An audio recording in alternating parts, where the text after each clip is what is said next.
February 2022, Eastern Ukraine. A single bridge spanning a river that most people had never heard of. Ukrainian soldiers watch through thermal optics as a Russian armored column approaches. Dozens of tanks, infantry fighting vehicles, support trucks, millions of dollars of military hardware rolling toward them in the darkness. The defenders have orders. Wait, don't fire, not yet. The lead tank reaches the bridge, starts crossing. The metal structure groans under 40 tons of steel. A second tank follows, then a third. The Ukrainian commander's hand hovers over the detonator. His radio crackles with urgent whispers from observation posts. They're all on the bridge, all of them. One decision, one moment. And what happens next will be studied in military academies for generations. This is the story of how patience, terrain knowledge, and precise timing turned a Russian advantage into a catastrophe. How a single bridge became a graveyard for an armored battalion. And how Ukraine rewrote the rules of modern defensive warfare. 8 years of low-intensity conflict that taught harsh lessons. Ukrainian officers have studied how to fight a larger, better-equipped opponent. They've learned from their mistakes. They've adapted. Ukrainian doctrine for defending against Russian armored advances is built on several key principles. First, mobility. Don't try to hold fixed positions that artillery can destroy. Stay mobile, hit and run, ambush and withdraw. Second, use terrain. Ukraine has rivers, forests, urban areas, marshy ground. Russian tanks are powerful on open ground but vulnerable in restrictive terrain. Third, patience. Wait for the right moment. Let the enemy commit. Then strike when they're most vulnerable. Fourth, Western anti-tank weapons. By early 2022, Ukraine has received thousands of Javelin and NLAW anti-tank missiles from NATO allies. These are fire-and-forget systems that allow a single soldier to destroy a multi-million-dollar tank from concealed positions. But weapons alone don't win wars. Tactics matter. Leadership matters. And in this story, timing matters most of all. The bridge in our story is unremarkable. 20 meters long. Concrete and steel construction dating from the Soviet era. It spans a river about 15 meters wide and 3 meters deep. Not a major obstacle, but enough to channel military traffic. Military engineers call these choke points, places where advancing forces must concentrate, where they lose their freedom of maneuver, where they become vulnerable. The Ukrainian defenders identified this bridge weeks before the invasion. They studied the approaches. They calculated fields of fire. They positioned observation posts. And, critically, they prepared the bridge itself. Military demolition is both an art and a science. You can't just slap some explosives on a bridge and hope for the best. The charges must be precisely placed at structural weak points. The timing must be exact. Detonate too early and you destroy an empty bridge, while the enemy just finds another crossing. Detonate too late and enemy combat engineers might discover and disarm your charges. The Ukrainian engineers who prepared this bridge were professionals. They placed charges at the support columns, at the joints between sections, at precisely calculated points where the explosive force would cause catastrophic structural failure. They ran detonation cables back to a concealed position. They tested the circuits. They waited. The unit defending this sector is a mix of regular Ukrainian army and territorial defense forces. The territorial defense are essentially civilians who volunteered to fight when the invasion began. Teachers, mechanics, office workers, farmers, men and women who chose to pick up weapons and defend their country. Leading them are professional officers who served in the Donbass. They know what Russian tactics look like. They know what to expect. The orders they receive are clear. Hold this sector. Delay the Russian advance. Make them pay for every kilometer. But there's a secondary order, unspoken but understood. Survive. Ukraine needs experienced soldiers. Heroic last stands are inspiring, but dead soldiers can't fight tomorrow's battles. Be smart. Be patient. Choose your moments. As the Russian invasion begins, Ukrainian intelligence tracks the enemy movements. Satellites, drones, reconnaissance teams, local civilians with cell phones, all feeding information back to command centers. The Ukrainian military knows which Russian units are approaching, their strength, their likely objectives. One particular Russian battalion tactical group is advancing toward the bridge sector.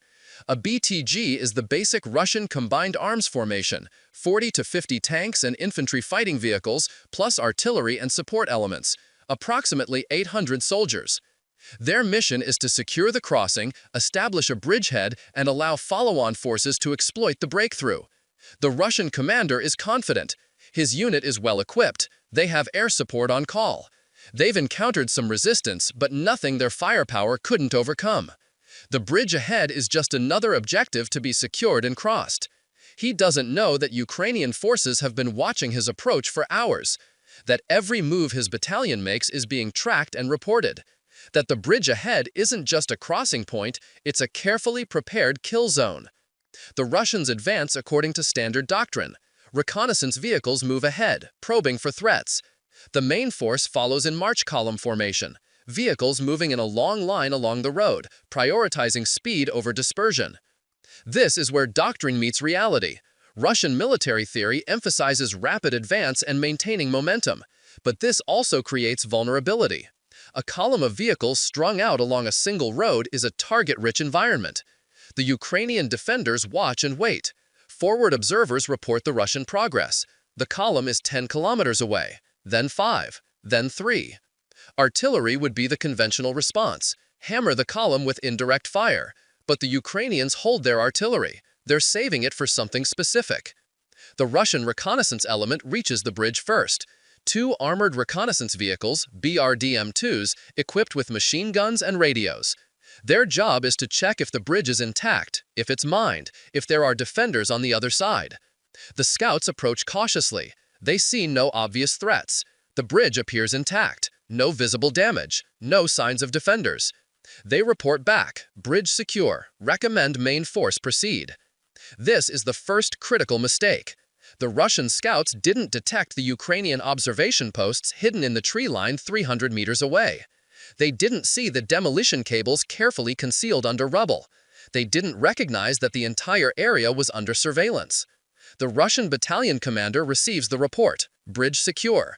He gives the order, advance across, establish defensive positions on the far side, prepare for the next phase of the operation. The column begins moving toward the bridge. Lead elements first. T-72 tanks, their 125mm guns traversed forward, ready to engage any threats. Following them, BMP infantry fighting vehicles, then supply trucks, then more tanks. The entire battalion funneling toward a single crossing point. This is the moment Ukrainian planners prepared for. This is what all the waiting was for. But still, the order doesn't come. Not yet. The Ukrainian commander understands something fundamental. It's not enough to destroy the lead vehicles. You want to trap the entire column.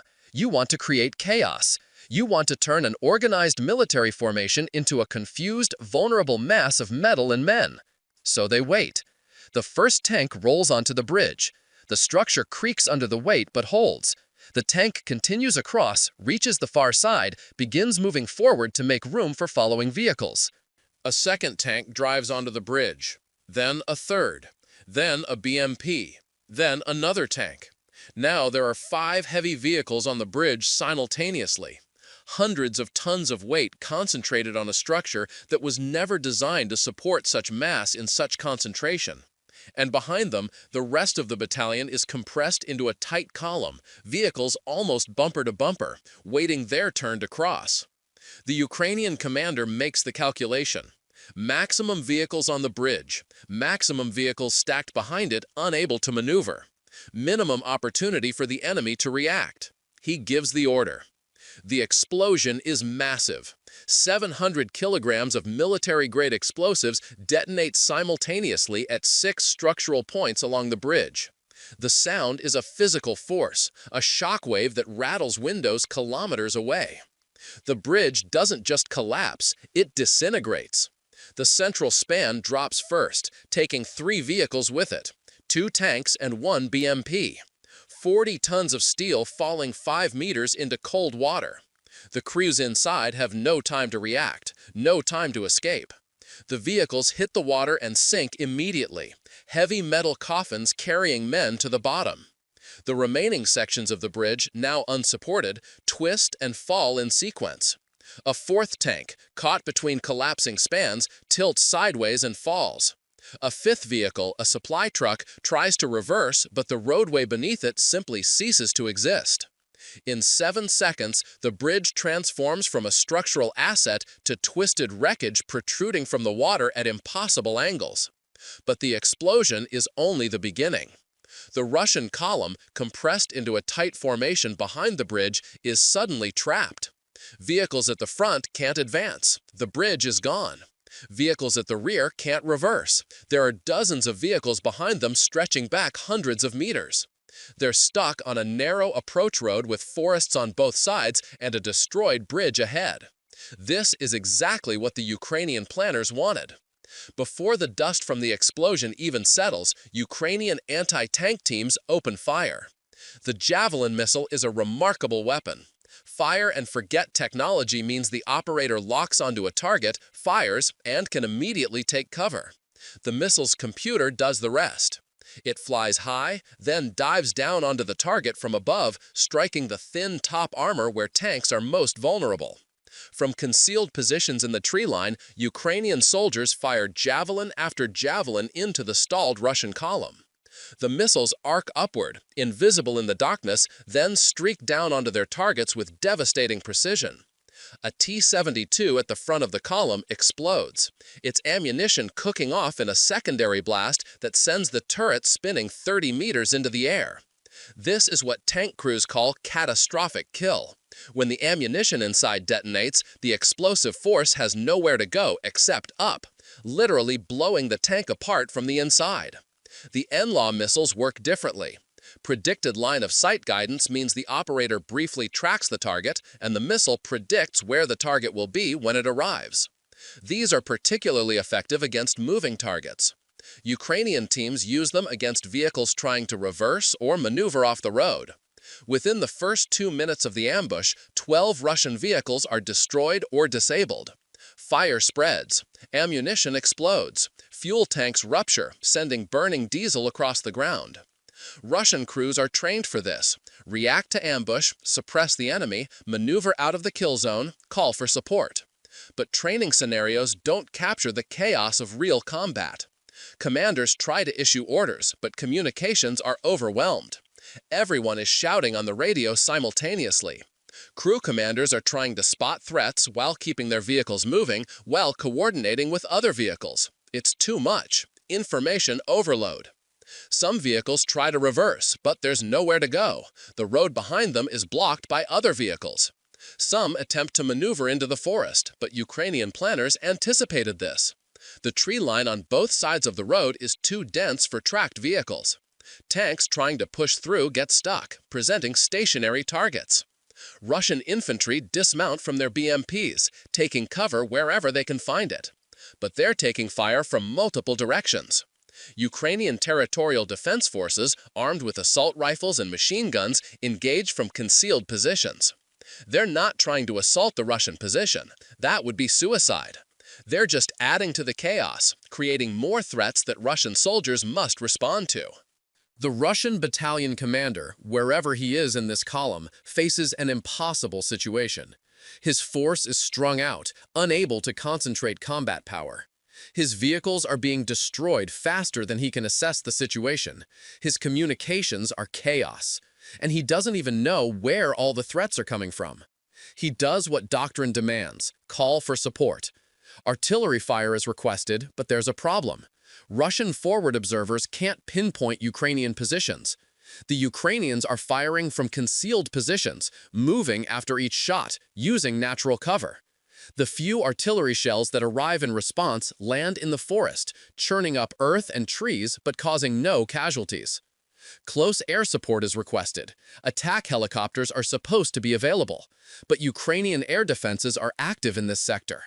Russian pilots are hesitant to fly into an area where portable surface-to-air missiles might be waiting. The requested air support doesn't arrive, at least not in time to matter. Combat engineers are called forward to assess if the bridge can be repaired or if alternative crossing points exist. But getting engineers to the front of the column requires pushing through kilometers of stalled vehicles, all while under fire. It's not happening quickly. Minutes pass. More vehicles burn. Russian casualties mount. The battalion's deputy commander, in a BMP somewhere in the middle of the column, makes a command decision: withdraw. Pull back to a defensible position, reorganize, try this approach again with better reconnaissance. But withdrawing from an ambush while under fire is one of the most difficult military maneuvers. It requires discipline, coordination, and intact command and control. This column has none of those. Vehicles attempting to withdraw collide with each other in the confusion. Some crews abandon their vehicles entirely, fleeing on foot into the forests. Others try to fight their way out, returning fire blindly in the direction they think threats are coming from. Ukrainian drones circling overhead record everything. The footage will be uploaded to social media within hours, showing the world what modern anti-tank warfare looks like. But let's pause the tactical blow-by-blow and talk about what the soldiers on both sides are experiencing. For the Russian tank crews, this is terror. They trained for combat, but training doesn't prepare you for the reality of being trapped in a metal box while explosive warheads search for you. Tank armor provides protection, but it also becomes a prison. You can't see what's happening outside except through narrow optics. Every impact, every explosion shakes the entire vehicle. You don't know if that blast was 20 meters away or 20 centimeters from piercing your armor. Russian doctrine emphasizes the tank as the queen of the battlefield. But here, the tanks are targets. Their mobility is negated by terrain. Their firepower is useless against threats they can't see. Their armor, designed to stop other tanks, is vulnerable to top-attack missiles. For the Russian infantry dismounted alongside the road, it's equally terrifying, but in a different way. At least they can see. At least they can move. But they're also exposed. Small arms fire cracks past them. They return fire, but at what? Muzzle flashes in the tree line? Shadows that might be enemies or might be nothing. The officers try to organize a response, but junior soldiers are panicking. Some try to dig improvised fighting positions with entrenching tools. Some huddle behind vehicles. Some just try to make themselves as small as possible and survive. Now consider the Ukrainian perspective. For the anti-tank teams, this is what they trained for. Every javelin fired is one less Russian tank that can advance into Ukrainian cities. But firing a missile means revealing your position. Ukrainian crews are trained, fire and immediately displace. Don't wait to observe the results. Just move to your next position and prepare for the next shot. The tension is immense. You're targeting professional soldiers who will absolutely kill you if they locate your position. Every second you spend in one spot is a second the enemy can use to find you. For the territorial defense soldiers providing supporting fire, there's a different calculation. These are people defending their homeland. Some of them might know this area personally. These might be forests they walked in, roads they drove on before the war. Now they're fighting for their lives in familiar terrain. There's anger. These are invaders in their country. But there's also fear. The Russians have overwhelming firepower if they can bring it to bear. If the ambush fails, if the Russians reorganize and counterattack, the Ukrainians might be overrun. The Ukrainian commander coordinating this ambush is making constant calculations: how long to maintain contact, when to withdraw. He has orders to delay the Russian advance, but also to preserve his force. Staying too long risks encirclement if other Russian units arrive. 15 minutes into the ambush, he makes the call: begin withdrawal. Ukrainian teams start pulling back in coordinated fashion, covering each other's movement, heading to pre-planned rally points deeper in Ukrainian-controlled territory. They leave behind a scene of devastation. 23 Russian vehicles destroyed or abandoned. At least 40 Russian soldiers killed, many more wounded. The battalion's combat effectiveness is shattered. It will take days to reorganize, to evacuate casualties, to recover what equipment can be salvaged. The bridge itself is completely impassable. Russian engineers will eventually construct a pontoon crossing, but that will take time and resources. This single ambush delayed the Russian advance in this sector by 36 hours. 36 hours that Ukrainian forces used to strengthen defenses elsewhere, to evacuate civilians, to reposition for the next engagement. But here's what makes this story significant. This ambush wasn't unique. It was happening across Ukraine. Different bridges, different rivers, different Ukrainian units, but the same tactics, the same patience, the same results. Russia's Thunder Run strategy depended on speed, but at dozens of choke points, Ukrainian forces were destroying that speed. They were turning Russian advantages in numbers and firepower into liabilities. They were proving that in modern warfare, he who arrives fastest doesn't always arrive strongest. The sun rises over the destroyed bridge. Russian recovery teams approach cautiously, aware that Ukrainian forces might still be in the area. What they find is worse than they expected. Burned-out hulks of tanks and infantry fighting vehicles line the approach road. Some are still smoldering. The bridge itself is a twisted ruin, sections jutting from the water at bizarre angles. Several vehicles are partially submerged in the river. The recovery effort will be grim. Bodies need to be recovered. Some crew members are still inside destroyed vehicles. Equipment that can be salvaged must be identified and pulled back. Everything else must be documented for after-action reports. Russia's military prosecutors will later investigate. Was this a command failure? An intelligence failure? Why weren't Ukrainian defensive preparations detected? Why did the battalion commit its entire force to a single crossing point without adequate reconnaissance? The answers are uncomfortable. Ukrainian forces used superior tactics and patience. They exploited Russian doctrinal rigidity. They turned Russia's own advantages, mass, speed, firepower, into vulnerabilities. But this incident is just one piece of a larger story. What happened at this bridge was happening across Ukraine in the opening weeks and months of the war. And the cumulative impact changed everything. Let's examine the strategic implications. Russia's invasion plan assumed rapid collapse of Ukrainian resistance. The strategy was to overwhelm Ukrainian forces before they could organize effective defense. Speed was essential. The plan required Russian forces to advance 50 to 100 kilometers per day in some sectors. But at bridge after bridge, river after river, choke point after choke point, Ukrainian forces were destroying that timeline.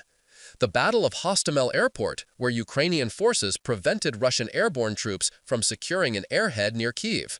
The defense of Chernihiv, where Russian armored columns bogged down in urban fighting. The battle for Kyiv itself, where Ukrainian forces held the capital against forces that should have overwhelmed them. In each case, the pattern was similar.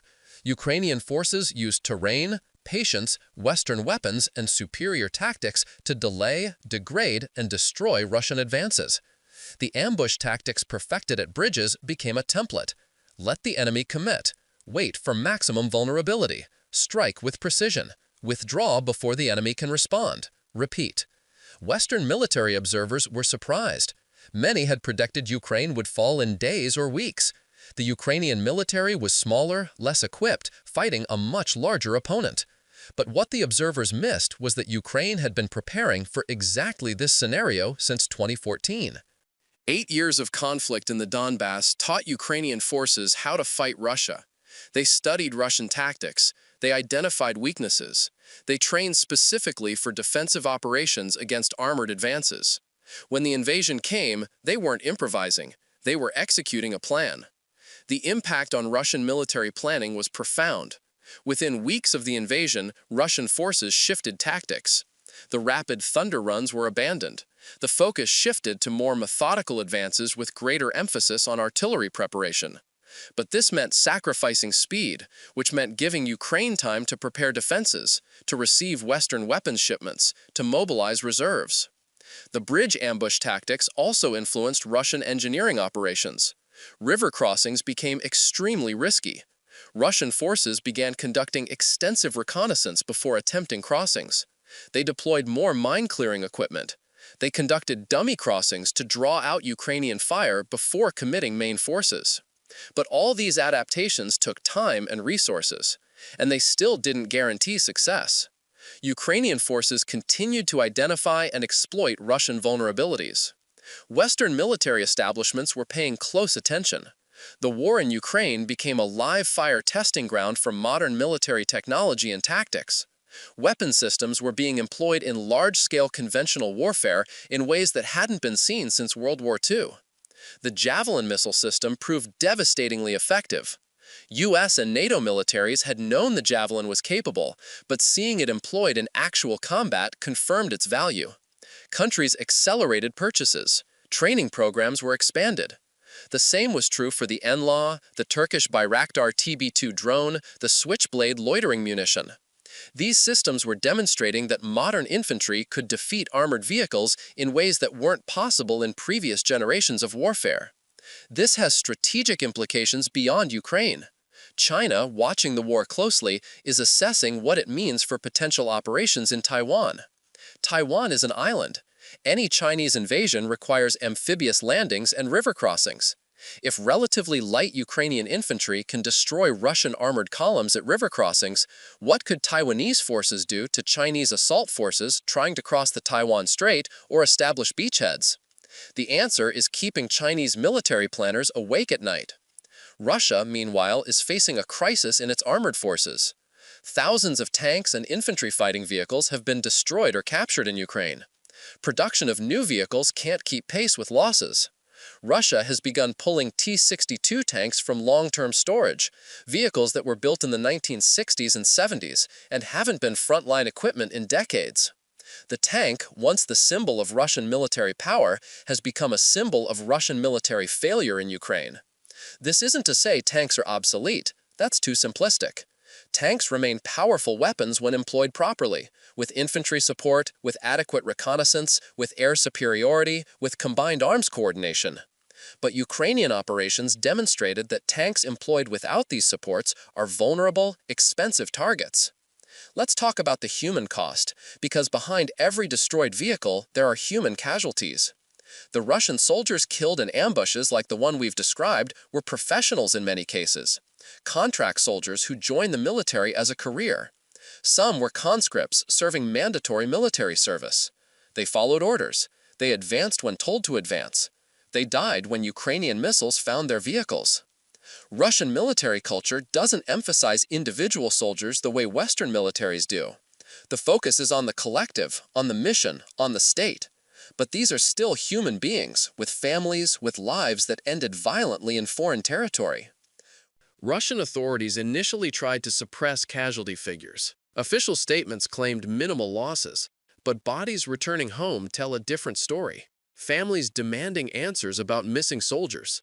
Independent journalists and activists compiling casualty lists from social media posts, obituaries, funeral announcements. The true Russian casualty figures from the Ukraine war remain disputed, but estimates from Western intelligence suggest tens of thousands killed.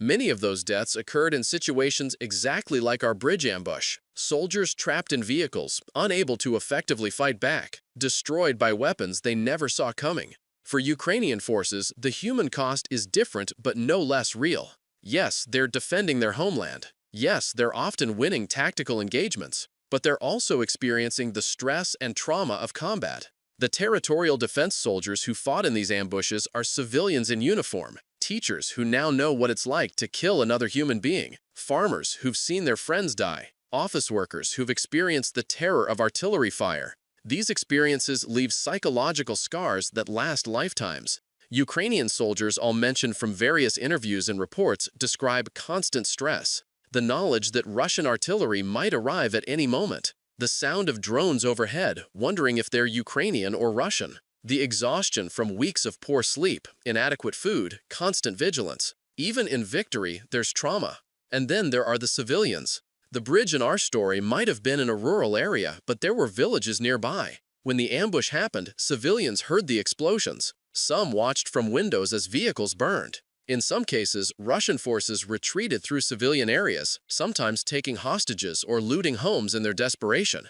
The war's impact on Ukrainian civilian life has been catastrophic. Millions displaced, thousands killed, infrastructure destroyed, economies disrupted, families separated. But here's something remarkable. Ukrainian civilian morale has remained high. Polls throughout the war show overwhelming support for continued resistance. Even in areas that have experienced intense fighting, even in areas that were occupied and later liberated, Ukrainian civilians support their military. This civilian support is itself a weapon. Civilians provide intelligence about Russian movements. They mark Russian positions for Ukrainian artillery. They sabotage Russian supply lines. They refused to cooperate with occupation authorities. This is what makes Ukraine different from some of Russia's previous military operations. In Chechnya, Russia could be brutal and eventually wear down resistance. In Georgia, operations were brief and limited in scope. In Syria, Russian forces supported an existing government against various rebel groups. But in Ukraine, Russia is facing an entire nation that refuses to surrender.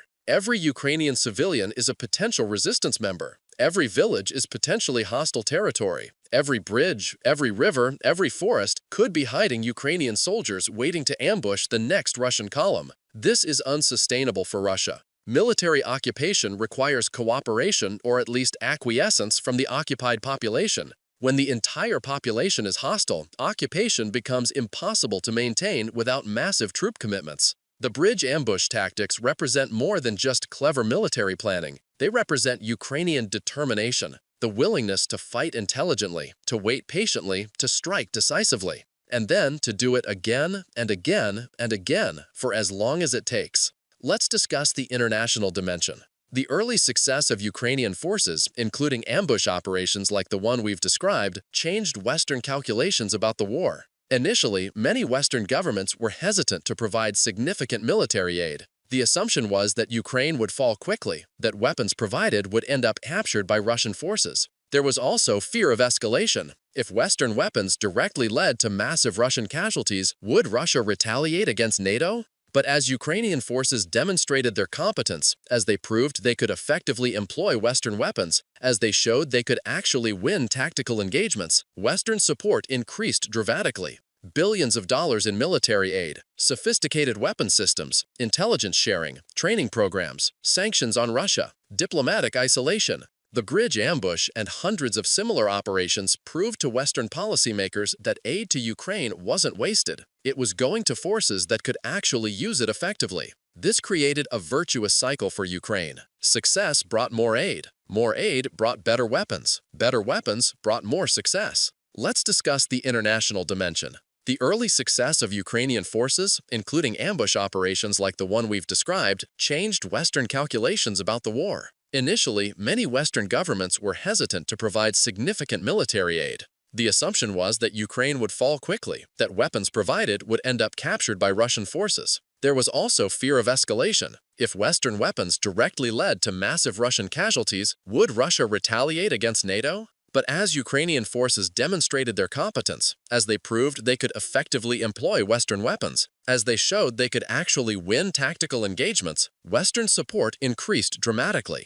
Billions of dollars in military aid, sophisticated weapon systems, intelligence sharing, training programs, sanctions on Russia, diplomatic isolation. The bridge ambush and hundreds of similar operations proved to Western policymakers that aid to Ukraine wasn't wasted. It was going to forces that could actually use it effectively. This created a virtuous cycle for Ukraine. Success brought more aid brought better weapons brought more success. For Russia, it created the opposite, a vicious cycle. Failures eroded confidence, casualties mounted, international isolation increased, economic sanctions bit deeper, and all the while, Ukrainian forces grew stronger while Russian forces were ground down. The strategic impact of single tactical engagements, like our bridge ambush, cannot be overstated.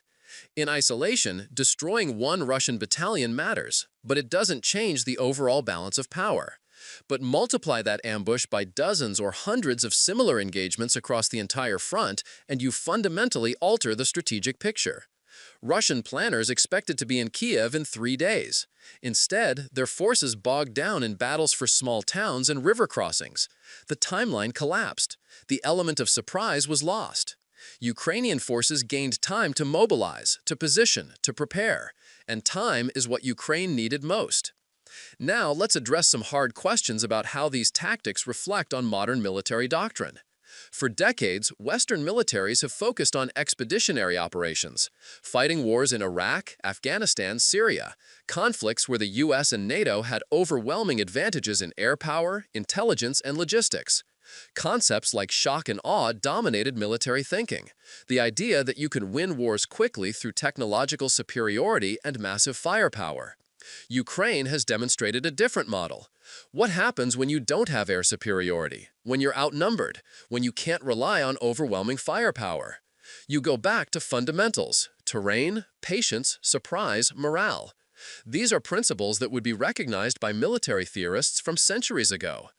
Ambush tactics aren't new. Destroying bridges to hinder enemy advances isn't new. Using terrain to offset numerical disadvantages isn't new. What's new is applying these ancient principles with modern technology. Javelin missiles instead of bows and arrows. Drones instead of scouts on horseback. Encrypted communications instead of signal flags.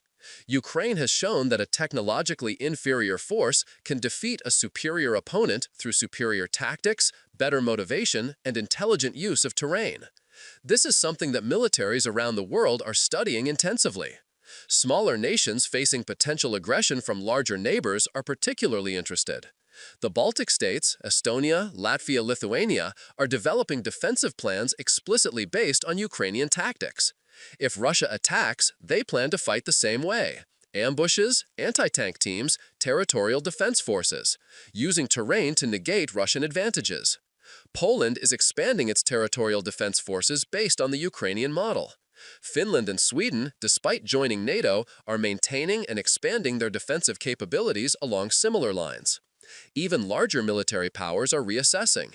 The U.S. Army has shifted emphasis toward what it calls multi-domain operations, recognizing that future conflicts might not allow for the kind of overwhelming advantage America enjoyed in the Gulf War or the initial invasion of Iraq. The bridge ambush represents a case study in what military theorists call asymmetric warfare. Not asymmetric in the sense of insurgency or terrorism, but asymmetric in the sense of fighting intelligently against a stronger opponent. Using your advantages, local knowledge, motivation, defensive positioning, to offset the enemy's advantages in numbers and firepower. There's also a technological lesson. The Javelin costs approximately $250,000 per missile.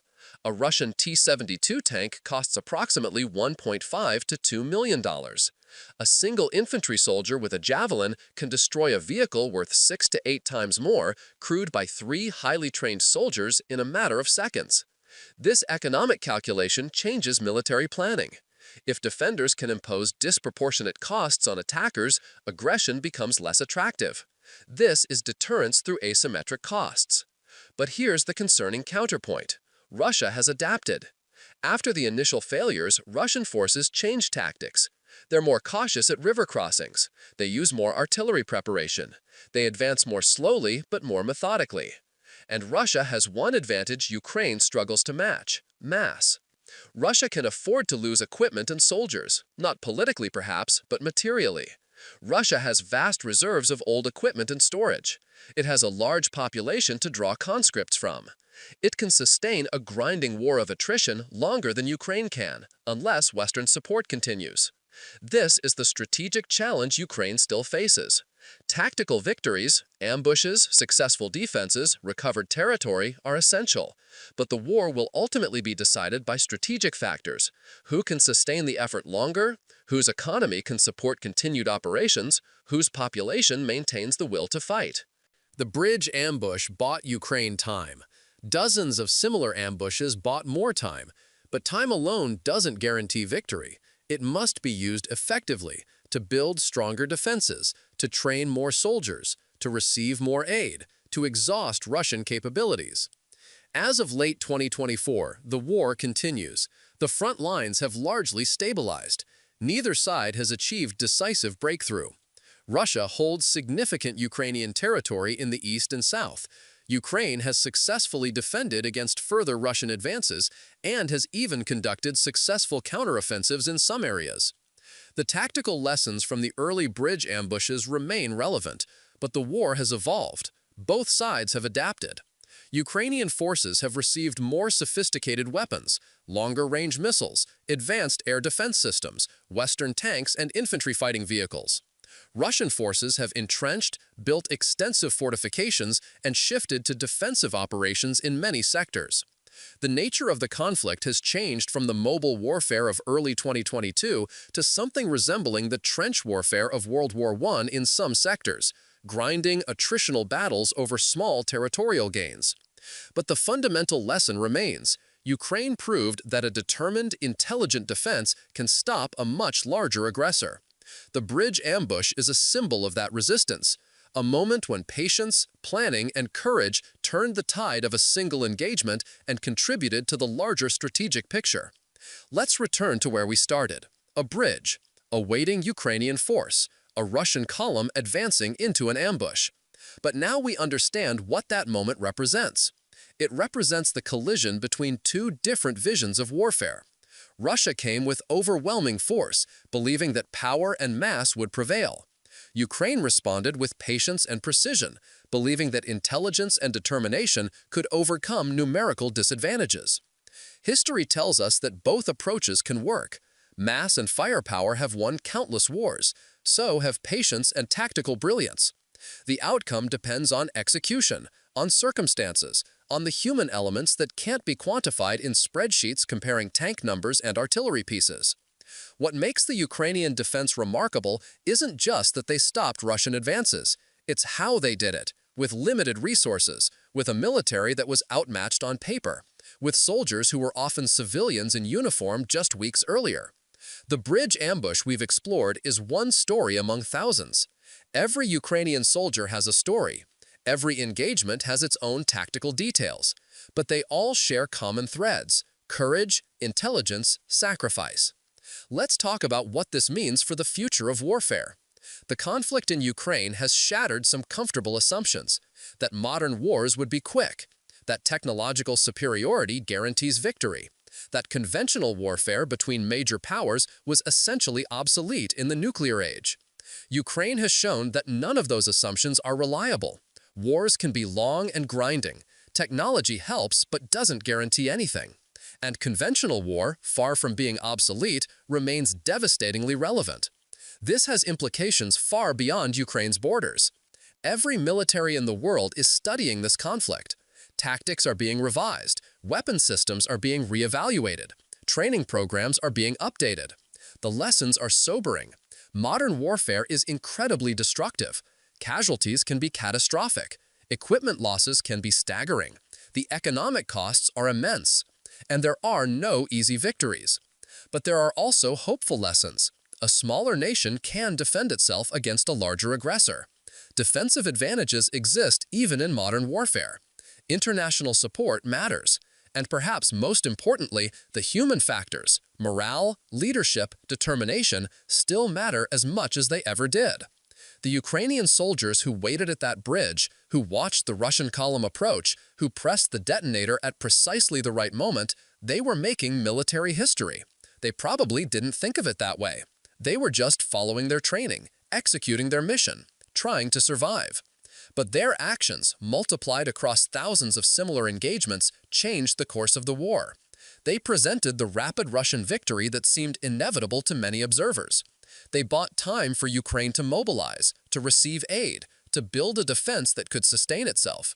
And they sent a message to the world: Ukraine will not surrender. Ukraine will fight, and Ukraine can win. Now let's consider the human cost one more time, because it's easy to discuss tactics and strategy and forget that war is ultimately about people dying. The Russian soldiers who died at that bridge ambush were human beings. Some were career soldiers who believed in their mission. Some were conscripts who had no choice about being there. Some were probably terrified. Some were probably brave. All of them died far from home, in a war that many Russians don't even support. Their families grieve. Their deaths leave holes in communities, in families, in the lives of people who loved them. War doesn't just kill soldiers. It kills fathers, sons, brothers, friends. It destroys families and communities. The same is true for Ukrainian casualties. Every Ukrainian soldier who dies defending their country leaves behind grieving family members.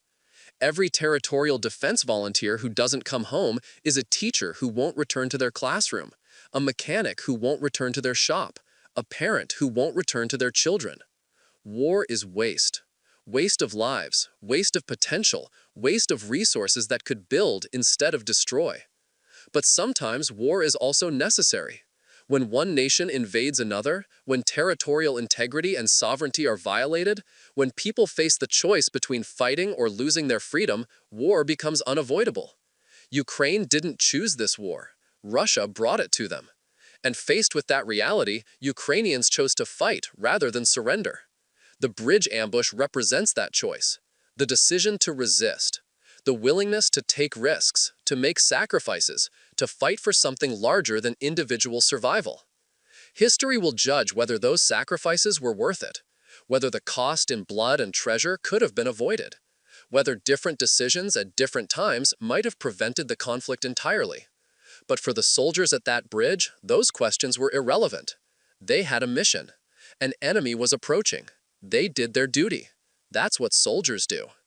In every war, in every era, soldiers follow orders, execute missions, face death, and hope to survive. The technology changes, the tactics evolve, but the fundamental human experience of combat remains constant. Fear, adrenaline, focus, the narrowing of the world to the immediate task, the trust in your comrades, the hope that you'll see tomorrow. And when it's over, when the battle ends, whether in victory or defeat or something in between, soldiers carry those experiences for the rest of their lives. The Ukrainian soldiers who survived that bridge ambush are different people now than they were before. Combat changes you. Taking human life, even in legitimate defense, leaves psychological scars. Seeing comrades wounded or killed, living through moments when death missed you by inches, these are experiences that don't fade.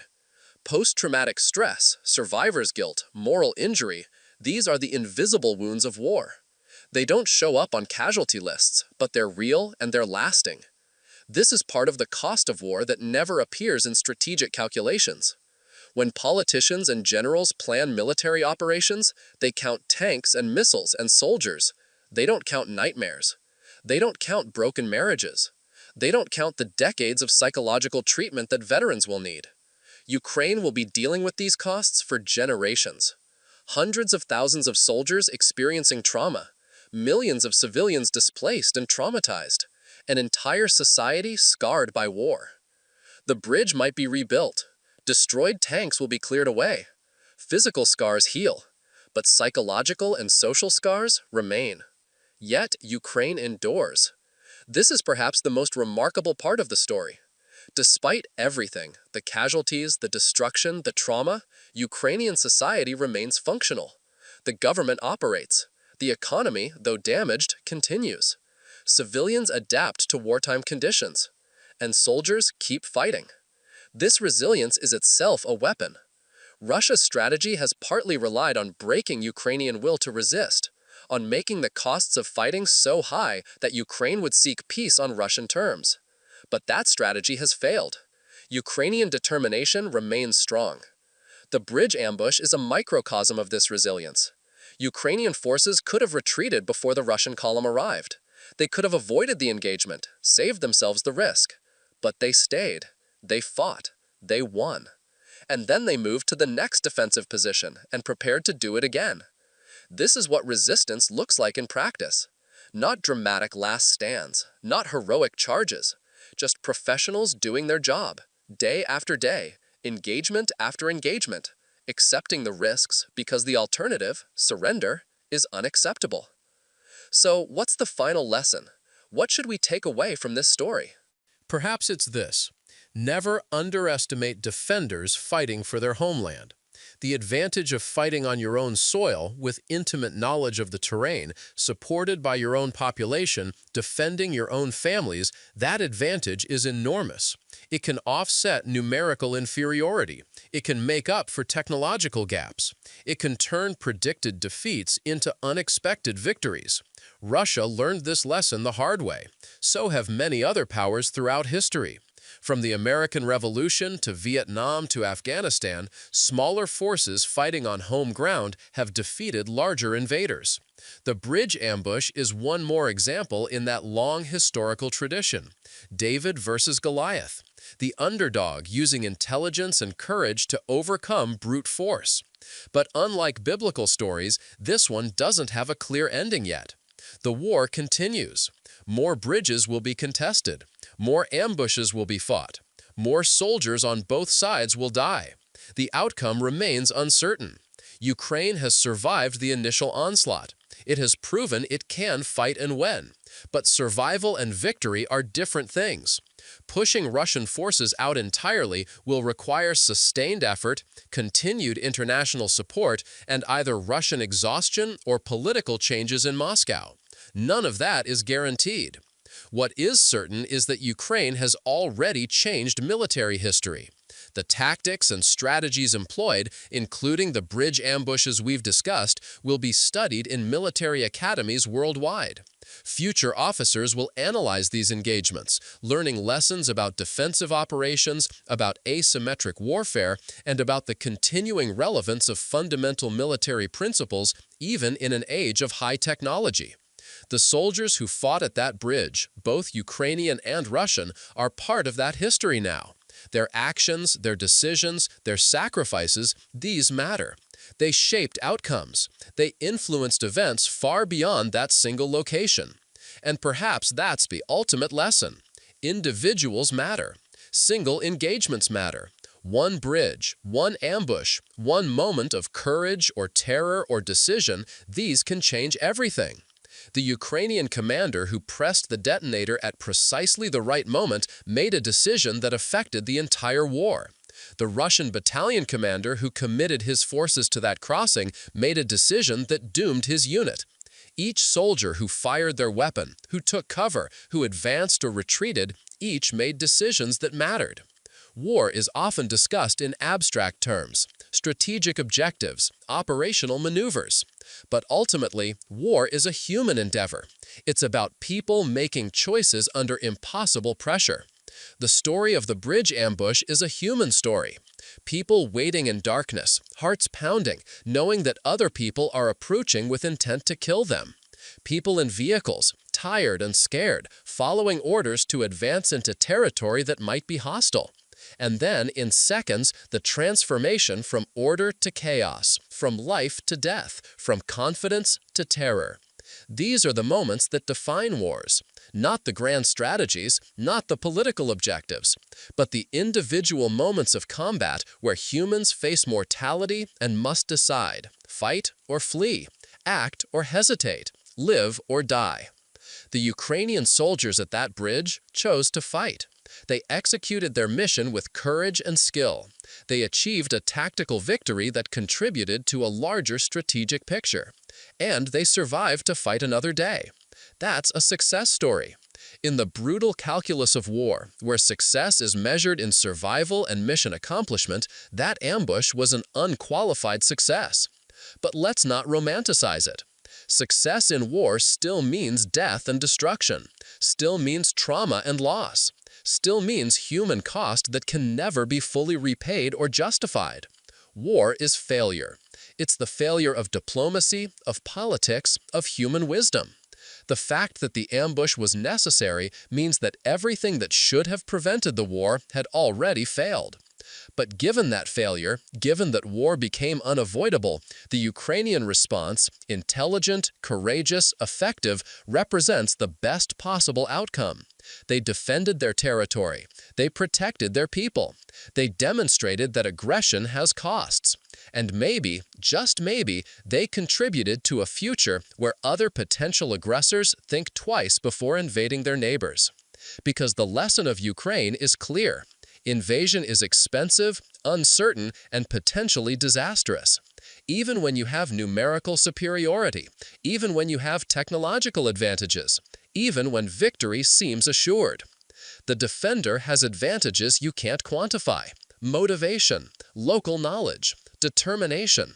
And as Russia discovered at hundreds of bridges, rivers, and choke points across Ukraine, those advantages are decisive. So here's where we end. At a destroyed bridge, with burned-out vehicles, with soldiers on both sides forever changed by what they experienced. But also with a lesson for the future, a message to the world, and a testament to human courage in the face of overwhelming odds. Ukraine waited for the Russian tanks to reach the bridge. Then they struck with precision and devastating effect. That moment, repeated across the conflict, changed everything. And the world is still learning from what happened there.